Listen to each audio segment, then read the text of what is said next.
નમો લોય સૌત્રિકાળવર્તી અરહંતાણમ. નમો લોય સૌત્રિકાળવર્તી સીતાણમ. નમો લોય સૌત્રિકાળવર્તી આયર્યાણમ. નમો લોય સૌત્રિકાળવર્તી.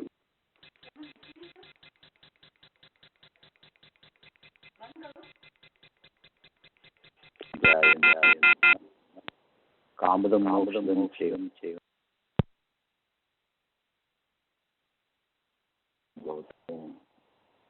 મંગલમ કુંકુંધાર્યો જૈનધર્મોસ્તમંગલમ. સર્વમંગલ માંગલ્યમ સર્વ કલ્યાણકારકમ પ્રધાનમ સર્વધર્માણમ જૈનમ જયતુ શાસનમ.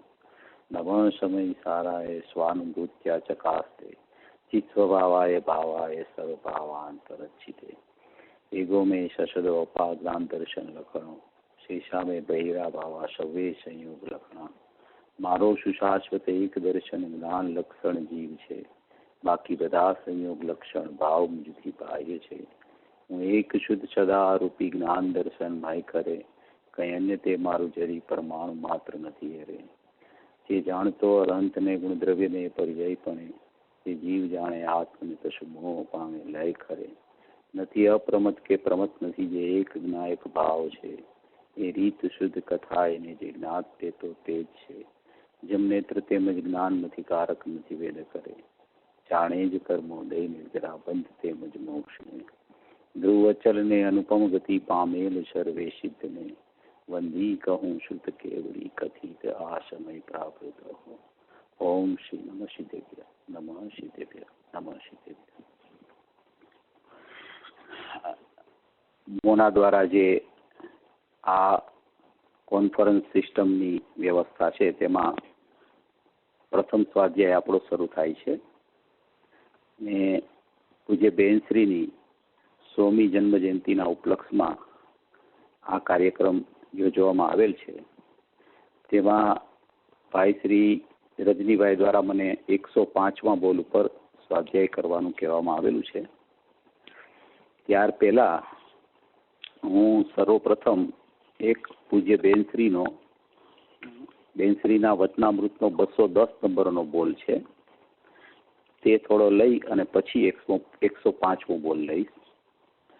પૂજ્ય ગુરુદેવ શ્રી જે બેનશ્રી વિશે કહેતા હતા કે આ બેનશ્રી તો સમ્યક જ્ઞાનથી વિભૂષિત જીવ છે અને એને ડગલે ને પગલે એટલે કે સમયે સમયે આત્માની જ્ઞાન ધારા પ્રવર્તી રહી છે, એવા પૂજ્ય બેનશ્રીના આ બોલ છે.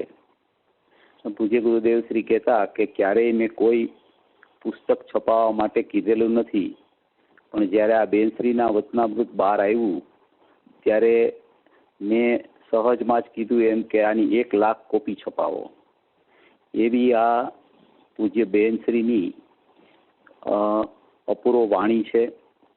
એ અપૂર્વ વાણીમાં જે 210મો બોલ છે, એમાં બેનશ્રી પેલા આપણને જે સંબોધન કરે છે તે હું વાંચું છું. પૂજ્ય બેનશ્રી ફરમાવે છે કે તું પોતે તો માર્ગને જાણતો નથી, એટલે કે જૈન દર્શનનો જે શાશ્વત ધોરી માર્ગ છે, જે જ્ઞાયક દેવને બતાવનારો માર્ગ છે, જે ધ્રુવ પરમાત્માને શુદ્ધાત્માને બતાવનારો માર્ગ છે, જે પૂજ્ય ગુરુદેવ શ્રીએ મહાવીર ભગવાનની પરંપરામાં જે કુંકુંદ આચાર્ય થયા, અમૃતચંદ્ર આચાર્ય થયા, અને એ બધાના ગાથા અને ટીકા ઉપર પૂજ્ય ગુરુદેવ શ્રીએ જે સ્પષ્ટીકરણ કર્યું, એવો જે માર્ગ છે એ માર્ગને તો તું પોતે જાણતો નથી. અને જો તે એ માર્ગ જે જાણે છે એવા જાણેલાને તું સાથે નહીં રાખે તો તું એક ડગલું પણ કઈ રીતે ભરીશ.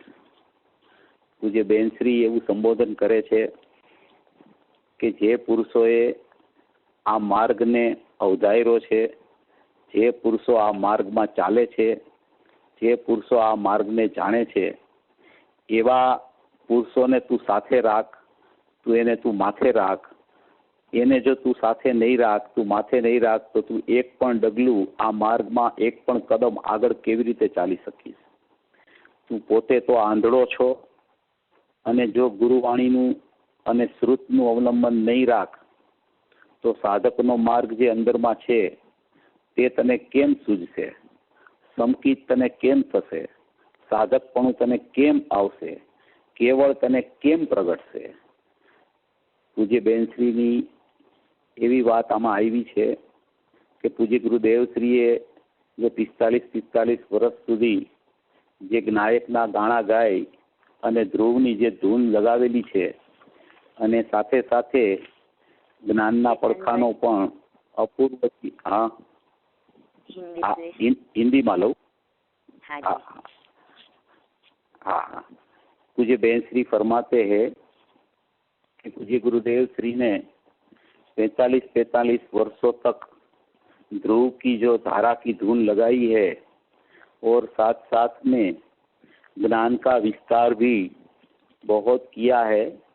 मोक्ष मार्ग की प्राप्ति कैसे हो, मिथ्या दर्शन कैसे चला जाए, सम्यक दर्शन कैसे प्रकट हो जाए, ऐसा जो साधक का मार्ग है वो जो पूज्य गुरुदेव श्री ने प्रस्तापित किया है, ये मार्ग पे तुझे चलना है तो गुरु को साथ में रख, श्रुत का अवलंबन भी रख, तो तू वो मार्ग में आगे चल पाएगा. नहीं तो तुझे ये मार्ग कैसे पता चलेगा, संकित तुझे कैसे होगा, साधकपणा तुझे कैसे आएगा, केवल ज्ञान तुझे कैसे प्रगटेगा. इसलिए बेन श्री स्वयं ज्ञानी होते हुए भी तुझे गुरुदेव श्री की बात करते हुए बार बार फरमाते थे. जब भी पूज्य बेन श्री की चर्चा होती थी शुरू, तो सबसे पहले उसके उद्गार वही निकलते थे कि पूज्य गुरुदेव श्री बधु कही गया है, गुरुदेव श्री ने सब स्पष्टीकरण कर दिया है.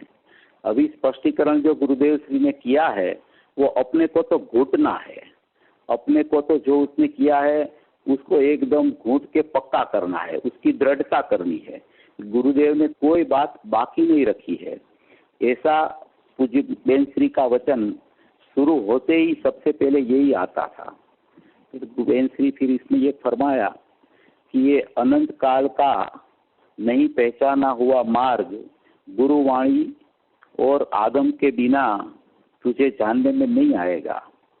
सच्चा निर्णय तो खुद को करना है, मगर गुरुवाणी और आगम का अवलंबन से वो सच्चा निर्णय होता है. सच्चा निर्णय के बिना, सच्चा ज्ञान के बिना सच्चा ध्यान कभी नहीं हो सकता है.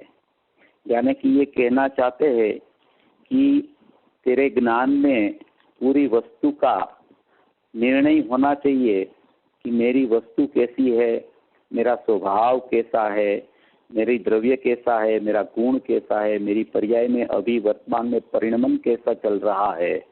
ऐसा अगर तुझे गुरुवाणी और आगम का अवलंबन से, उसके निमित्त से अगर तुझे सच्चा निर्णय नहीं होगा तो सच्चा ज्ञान के बिना सच्चा ध्यान तुझे कैसे होगा. इसलिए तू श्रुत का अवलंबन से, श्रुत का चिंतन को, श्रुत का अवलंबन को साथ में रख.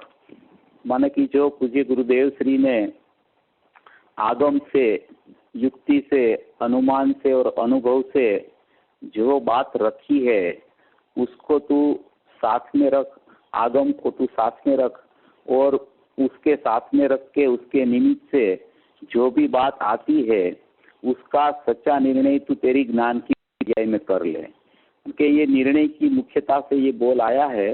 और गुरु को, आगम को अगर तू साथ में नहीं रखेगा, उसका अवलंबन नहीं रखेगा तो तुझे सच्चा निर्णय भी नहीं होगा, और निर्णय नहीं होगा तो ज्ञान ही सच्चा नहीं होगा, तो श्रद्धान भी सच्चा नहीं होगा और ध्यान भी सच्चा नहीं होगा. बाद में कहते हैं कि श्रवण योग हो तो तत्काल बोधक गुरुवाणी और स्वाध्याय योग हो तो नित्य बोधक एवं आगम में, ऐसे आगम में तू प्रवर्तन रखना.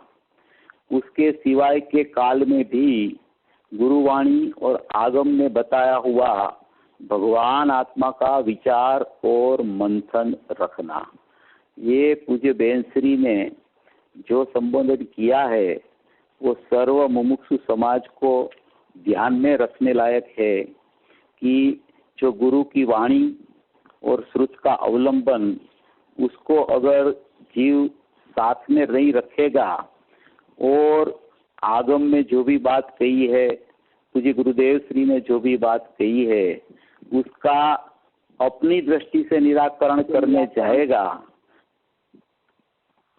अपनी दृष्टि से निराकरण करने जाएगा और आगम और गुरु को साथ में नहीं रखेगा, तो ये अनजाना हुआ मार्ग, तुझे नहीं पहचानने में आया हुआ मार्ग तुझे प्राप्त नहीं होगा।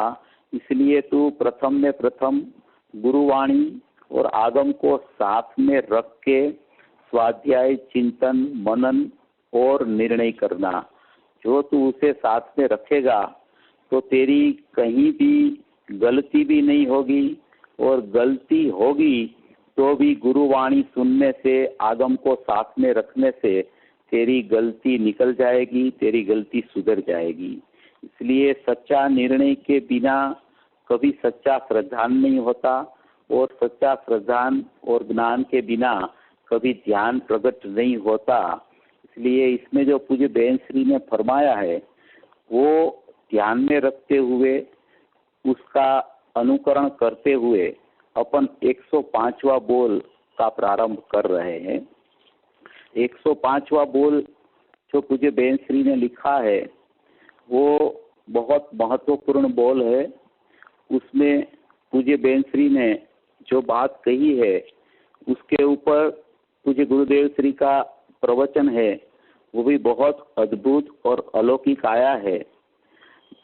आत्मा की जो बात आती है उसमें आत्मा का स्वरूप है वो द्रव्य गुण पर्याय स्वरूप पूरी वस्तु है।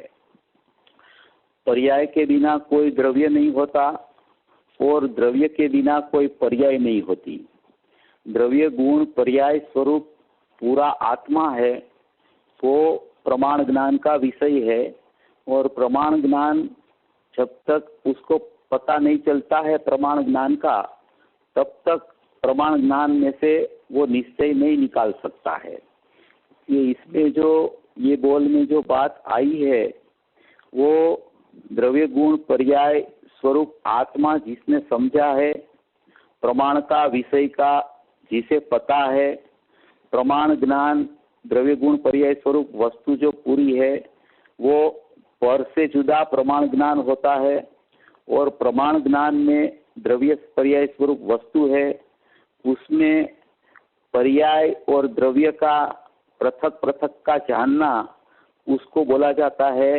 द्रव्य है वो निश्चय का विषय है और पर्याय है वो व्यवहार का विषय है। ऐसा जिसको पता है, ऐसी जिसको समझ है, उसके लिए ये बोल बहुत प्रयोजनभूत है।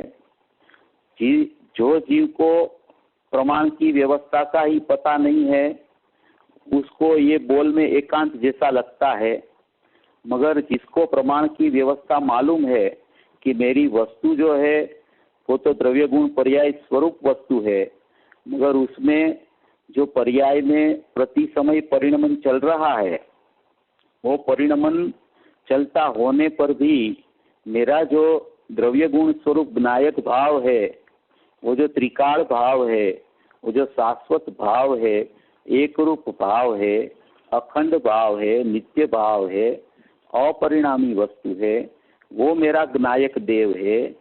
उसमें ये कोई भी प्रकार का परिणमन नहीं है। ये प्रमाण का विषय में पर्याय में परिणमन चलता है, उसी समय द्रव्य गुण बिना परिणमन का अपरिणामी रहता है। ऐसा ये बोल में स्पष्टीकरण किया है, वो बोल में पढ़ रहा हूँ।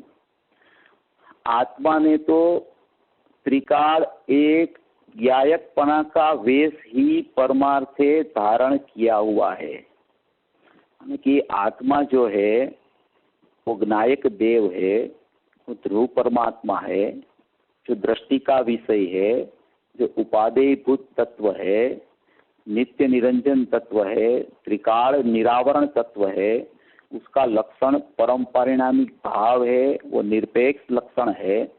ऐसा जो ज्ञायक भाव है, ऐसा जो आत्मा है, उसने तो त्रिकाल एक ज्ञायकपणा का ही वेश परमार्थ से धारण किया हुआ है।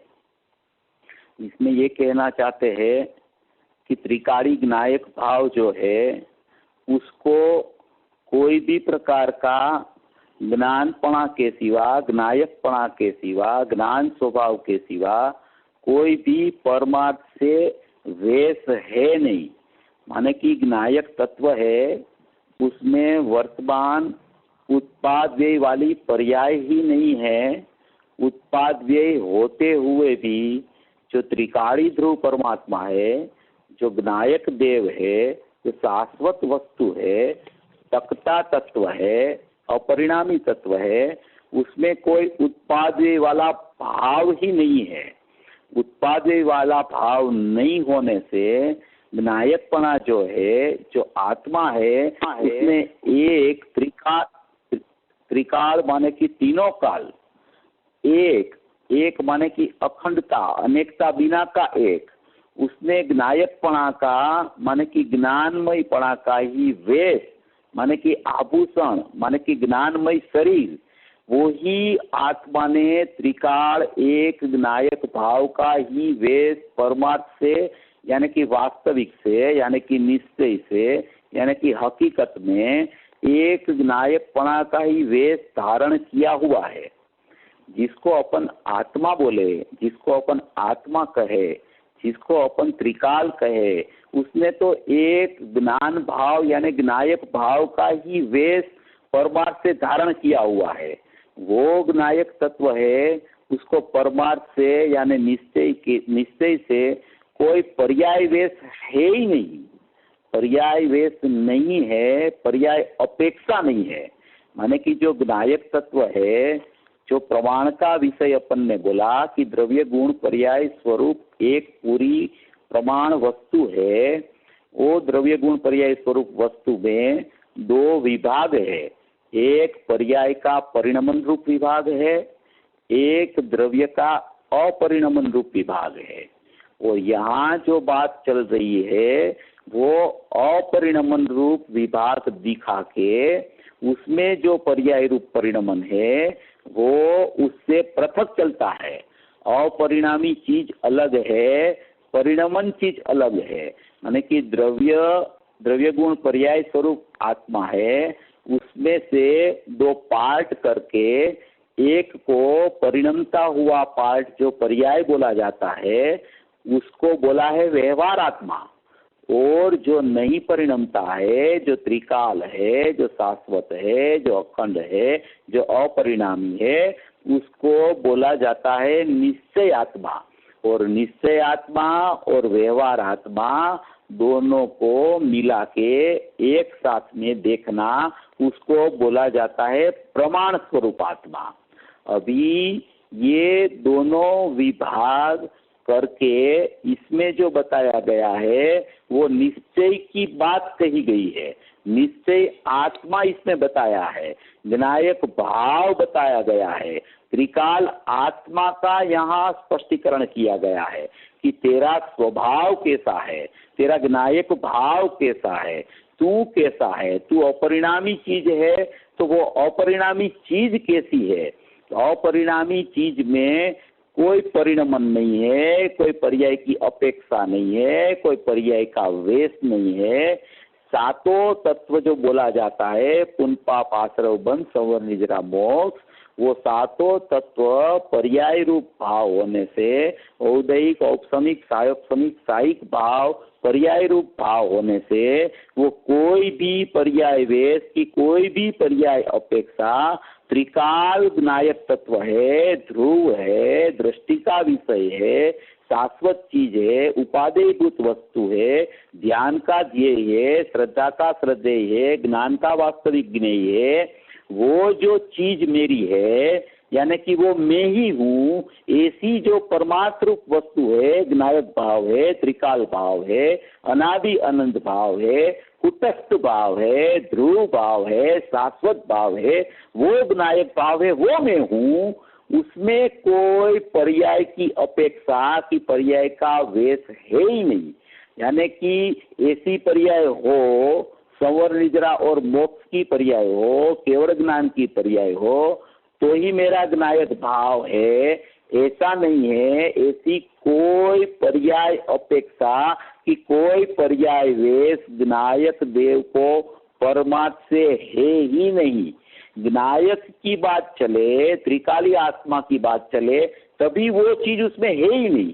अभी जब परिणमन की बात चले, पर्याय की चर्चा चले, पर्याय में मोक्ष मार्ग की चर्चा चले, मोक्ष मार्ग को कारण बना के मोक्ष की चर्चा चले, तब वो सब चर्चा होती है।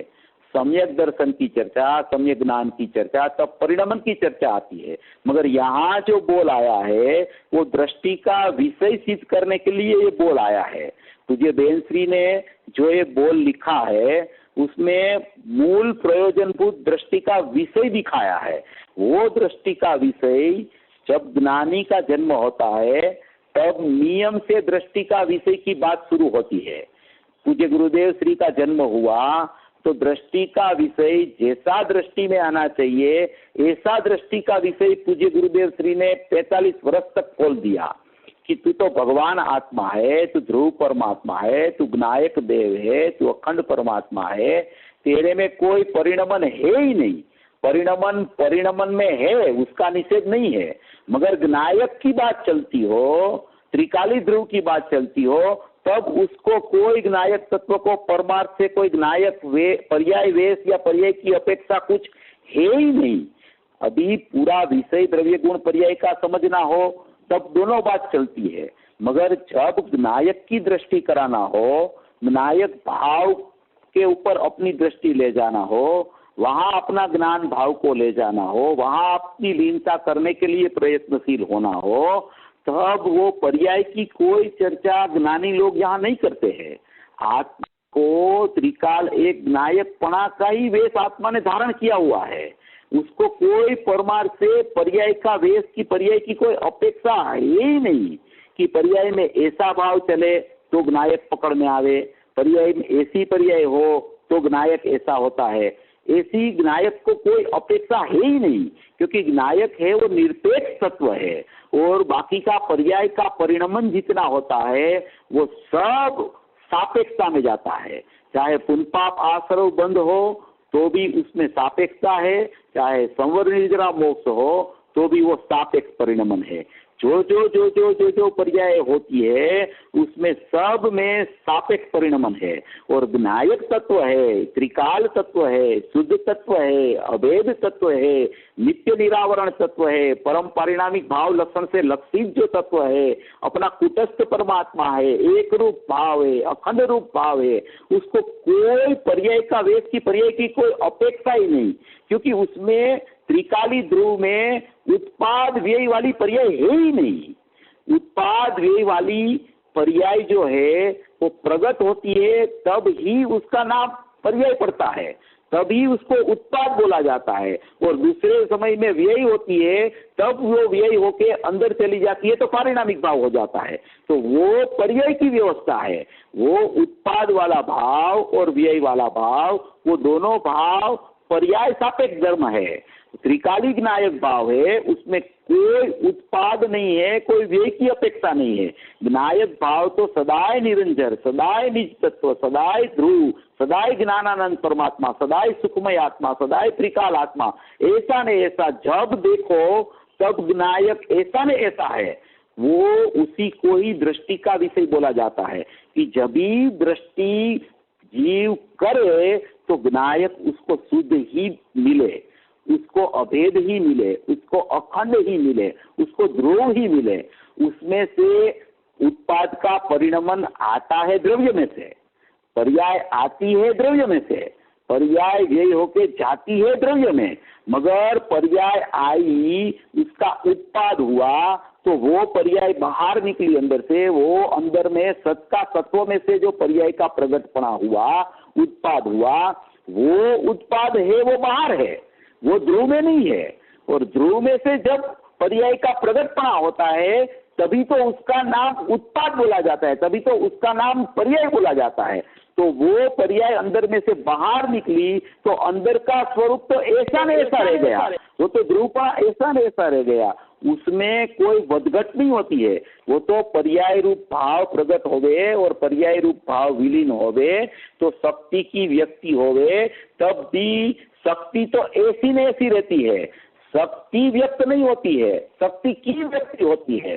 शक्ति तो शक्ति रूप रह के उत्पाद होता है, तो इसीलिए तो वो शक्ति परिपूर्ण है, इसीलिए तो शक्तिवान परिपूर्ण है, इसीलिए तो ध्रुव परमात्मा परिपूर्ण है, इसलिए वो कृतकृत्य है। इसलिए जब भी दृष्टि का विषय परिपूर्ण मिले तभी दृष्टि में सम्यकता आती है। इसलिए कोई भी पर्याय वे त्रिकाली ध्रुव में, ज्ञायक भाव में, अखंड तत्व में, एक नीच परमात्मा तत्व में, एक त्रिकाल कारण परमात्मा में कोई पर्याय वेश की पर्याय अपेक्षा ज्ञायक भाव में है ही नहीं।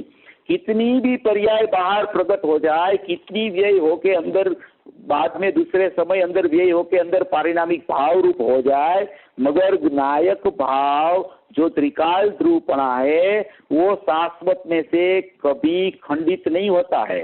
कितनी भी खंड रूप पर्याय बाहर आ जाए मगर उसका अखंडपना तो अखंड ही रहता है। ऐसा दृष्टि का विषय पूज्य बेंसरी इसमें दिखाते हैं कि आत्मा है तो त्रिकाल एक ज्ञायक भाव का ही, ज्ञायकपना का ही परमार्थ वेश धारण किया हुआ है। ज्ञायक तत्व को परमार्थ से कोई पर्याय वेश की कोई पर्याय अपेक्षा है ही नहीं। आत्मा मुनि है कि आत्मा केवल ज्ञानी है कि आत्मा सिद्ध है, ऐसी कोई भी पर्याय अपेक्षा खरेखर नायक पदार्थ को है ही नहीं। आत्मा का माने कि 7वां 6ठा गुणस्थान आया तो मुनिपना आया, 13वां गुणस्थान आया तो केवल ज्ञान हुआ, बाद में सिद्धता हुई। ऐसी एक भी पर्याय अपेक्षा खरेखर ज्ञायक पदार्थ को है नहीं। ये मुनिपना की पर्याय, केवल ज्ञान की पर्याय, सिद्ध की पर्याय, ये मुनिपना केवल ज्ञान सिद्ध, ये सब पर्याय भाव है। वो पर्याय भाव है वो त्रिकाली ध्रुव में नहीं है, क्योंकि वो प्रगट रूप भाव है।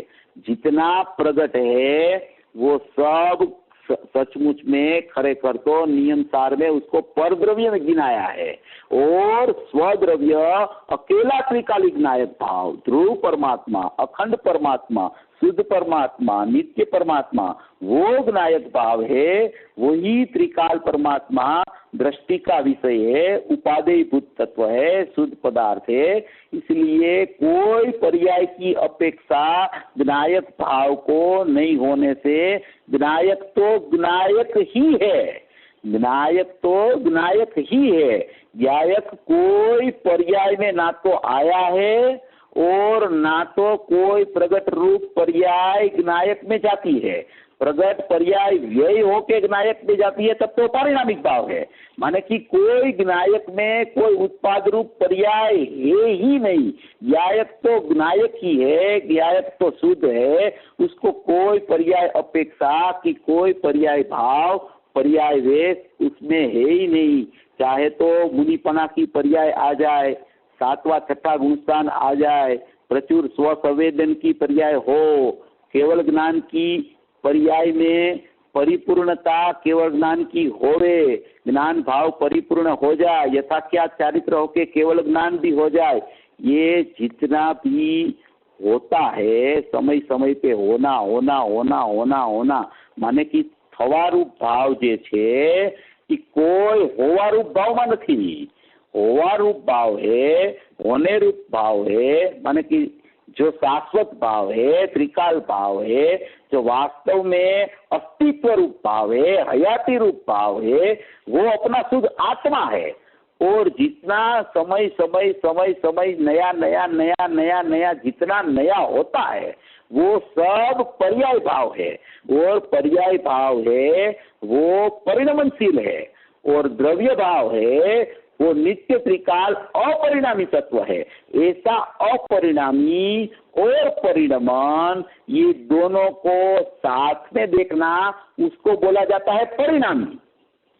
वो परिणामी में भेद पालना कि ये अपरिणामी है और ये परिणाम है, तो वो परिणाम वो अपरिणामी, वो दोनों को साथ में देखते हैं तो उसको बोला जाता है परिणामी। और वो परिणामी में से पृथकता करके अपरिणामी है वो दृष्टि का विषय है, और जो परिणमन है वो व्यवहार रूप भाव होने से उसको ज्ञान में जानने के लिए वो भाव है, मगर आदरने के लिए वो पर्याय रूप भाव, परिणमनशील भाव वो नहीं है। इसलिए इसमें बेंसरी ने बोला है कि आत्मा को तो त्रिकाल एक ज्ञायक भाव का ही वेश परमार्थ से आत्मा ने धारण किया है। उसमें परमार्थ ज्ञायक तत्व को कोई पर्याय वेश की कोई पर्याय अपेक्षा है ही नहीं। आत्मा मुनि है कि केवल ज्ञानी है कि सिद्ध है, इसी एक भी पर्याय अपेक्षा ज्ञायक पदार्थ को नहीं है। ज्ञायक तो ज्ञायक ही है। तो इसमें जो बताने की बात है वो ज्ञायक को सिद्ध करना है, पर्याय को सिद्ध नहीं करना है। मगर ज्ञायक को सिद्ध करने के लिए भी, ज्ञायक तो ज्ञान भाव है, ज्ञानमय भाव है, अखंड भाव है, अनंत शक्तियों का पिंड है, वो ज्ञायक है। मगर जब ज्ञायक को बताना हो तो उसमें किसकी नास्ती है, उसमें कौन सा भाव नहीं है, उसमें कौन सी पर्याय नहीं है, वो बता के इसमें विवेचन किया है कि उसको कोई पर्याय वेश नहीं है, पर्याय की कोई अपेक्षा नहीं है, मुनिपणा नहीं है, केवल ज्ञान भी नहीं है, सिद्ध दशा भी नहीं है, ऐसी कोई भी परिणमन रूप पर्याय की अपेक्षा ज्ञायक पदार्थ को नहीं है। ऐसा कह के ज्ञायक तो ज्ञायक ही है, ऐसा इसमें पूज्य बेंसरी ने बताया है। क्योंकि कोई भी जीव है वो मिथ्या दृष्टि है, तो मिथ्या दृष्टि को क्या करना चाहिए कि मिथ्या दृष्टिपणा उसका कैसे जावे, सम्यक दर्शन उसको कैसे प्रकटता होवे। तो वो सम्यक दर्शन ज्ञान चारित्राणी जो मोक्ष मार्ग है वो प्रकट करने के लिए तो नियम सार में भी उपादेय भी किया है, उसको उपादेय बुद्ध बोला है उसको। तो वो उसमें क्या अपेक्षा है कि कोई भी जीव को, मिथ्या दृष्टि जीव को प्रकट करने के लिए तो सम्यक दर्शन, सम्यक ज्ञान, सम्यक चारित्राणी मोक्ष मार्ग है, वो उपादेय है। तो वो कहने का आशय ये है कि मगर वो प्रकट कैसे होवे, सम्यक दर्शन मिथ्या दर्शन जाके उसकी प्रकटता कैसे होवे, सम्यक ज्ञान की प्रकटता मिथ्या ज्ञान जाके कैसे होवे, सम्यक चारित्र की प्रकटता मिथ्या चारित्र जाके कैसे होवे। तो वो होने के लिए उसके पास ऐसा कोई शुद्ध तत्व होना चाहिए, ऐसी कोई वस्तु होनी चाहिए, ऐसा कोई उससे कहता स्वभाव होना चाहिए कि उसके अवलंबन से, उसके आश्रय से, उसको उपादेयभूत करके उसका मिथ्या दर्शन चला जाए और सम्यक दर्शन की प्राप्ति हो जाए। ऐसा सम्यक दर्शन स्वरूप कोई पदार्थ उसके पास होना चाहिए। वो पदार्थ जो है उसमें ना तो कोई मिथ्या दर्शन की पर्याय है, ना तो कोई सम्यक दर्शन की पर्याय है। वो पर्याय तो सब ऊपर ऊपर रहती है, मगर वो ऊपर ऊपर रहती है, उसमें जो विभाव रूप पर्याय है वो स्वभाव रूप कैसे हो जाए, विभावपणा छूट के स्वभावपणा प्रकट कैसे हो जाए। तो उसके लिए वो विभावपणा को दूर करके स्वभावपणा प्रकट करने के लिए ऐसा कोई स्वभाव भूत शुद्ध तत्व होना चाहिए। अगर वो शुद्ध तत्व नहीं होवे, उसमें शुद्ध तत्व में भी कुछ मलिनता अगर हो गई हो तो कोई भी पर्याय कभी उसका आश्रय करके शुद्ध नहीं हो सकती। इसीलिए पर्याय रूप भाव है वो पर्याय में चलता है। अशुद्धता अशुद्ध परिणमन पर्याय में चलता है, अशुद्धता का व्यय होके शुद्ध परिणमन भी पर्याय में चलता है, और वो अशुद्धता का व्यय होके शुद्ध परिणमन का उत्पाद होता है। उसमें आश्रय किसका है, तो उसमें आश्रय विनायक भाव का है, त्रिकाली द्रव्य का है, शुद्ध तत्व का है, एक रूप तत्व का है, अखंड तत्व का है। ऐसा अखंड तत्व, ऐसा अभेद तत्व, ऐसा निष्क्रिय शुद्ध पारिणामी कह तत्व, ऐसा सब जीव के पास, चाहे मिथ्या दृष्टि हो, चाहे अभवी भी हो, कि नित्य निगोद का जीव भी हो, उसके पास भी ऐसा शुद्ध तत्व अनादि से एक बच गया है कि जब भी उसको पता चले कि मेरी वस्तु तो ऐसी में ऐसी पड़ी है, मेरा द्रव्य स्वभाव में तो कुछ नहीं हुआ है, वो तो जब मैं उसको देखूं, जब मैं उसकी दृष्टि करूं, तो मेरी दृष्टि में से मलिनता दूर होके निर्मलता का प्रकटपना हो जाता है। तो ये ज्ञायक भाव जो तत्व है ये अबाधित रह गया है, उसमें कोई बाधा नहीं है। चाहे मिथ्या दर्शन की पर्याय कितने काल से चली आए, मगर एक समय की पर्याय का काल एक समय का है। समय समय समय समय समय करके मिथ्या दर्शन और मिथ्या ज्ञान होता है। कोई अंदर ध्रुव में मिथ्या दर्शन के मिथ्या ज्ञान का स्टॉक नहीं है, वो तो सब प्रगटपना होता है। तब बोला जाता है कि ये पर के लक्ष्य से इसमें मिथ्यात्व आया, स्वभाव से च्युत हुआ तो मिथ्यात्व का जन्म हुआ, बंध मार्ग प्रकट हो गया उसको, और स्वभाव का अवलंबन से बाह्य का निमित्त से हटकर स्वभाव का अवलंबन लेता है तो मोक्ष मार्ग की प्राप्ति होती है, ऐसा कहने में आता है। तो इसीलिए ये जो ज्ञायक भाव है, ये जो अखंडपना है, ये जो शुद्धपना है, अभेदपना है, शाश्वतपना है, कुटस्थपना है, ध्रुवपना है, अपरिणामी स्वभाव है, वो हरेक जीव के पास वर्तमान में मौजूद है। जब भी वो ज्ञायक भाव का उसको एहसास हो जाए, ज्ञायक भाव का उसको पता चल जाए कि मेरी ज्ञायक चीज तो, मेरा ध्रुव परमात्मा तो ज्ञान और सुख का भंडार परिपूर्ण परमात्मा, कृत्य परमात्मा प्रथम से ही विद्यमान है, उसमें तो कुछ हुआ ही नहीं है, वो तो ऐसा न ऐसा रह गया है। उसमें कोई ना तो पर्याय का वेश है, ना तो कोई पर्याय की अपेक्षा है। ऐसा ज्ञायक कृत्य परमात्मा, ऐसा त्रिकाल परमात्मा, ऐसा ध्रुव परमात्मा, ऐसा अनादि अनंत मेरा स्वभाव अनादि से ऐसे न ऐसे रहा है। ऐसी मेरी चीज है, ऐसी मेरी वस्तु है, ऐसा मेरा स्वभाव है, ऐसा मेरा स्वरूप है, ऐसी अपरिणामी चीज मेरे पास रह गई है।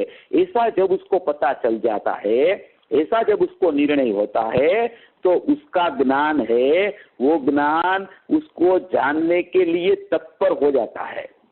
और वो जानने के लिए ऐसा निर्णय पूर्वक जब तत्पर होता है, तो उसकी ज्ञान की जो एक समय की पर्याय है, वो बाहर से खसकर अंदर में जाने के लिए प्रयत्नशील हो जाती है।